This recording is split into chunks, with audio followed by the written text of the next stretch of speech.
A vocation is a call to do something in the world, and we are all called to do different things. A religious brother is a member of a Catholic religious institute who commits himself to following Christ in consecrated life of the Church, usually by the vows of poverty, chastity, and obedience. The Dominican order was formed and founded by St. Dominic and St. Francis of Assisi. What is a Dominican friar?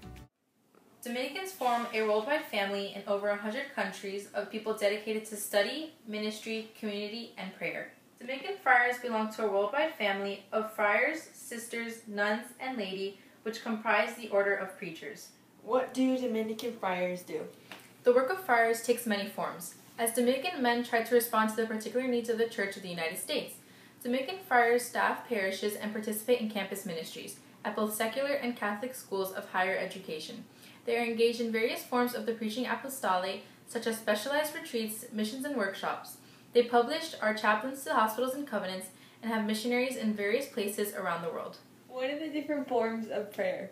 First, we use the Rosary.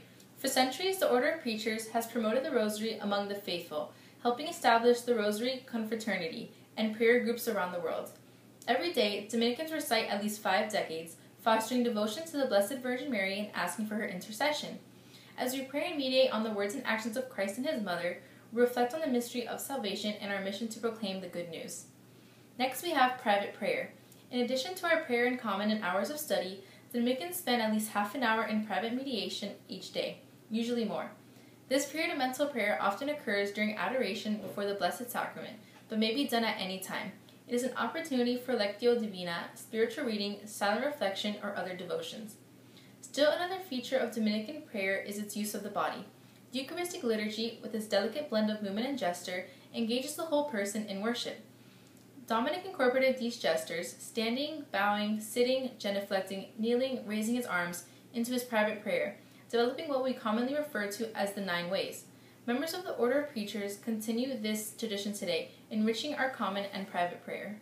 Do you mind explaining the evangelical councils and their relation to the Dominican friars?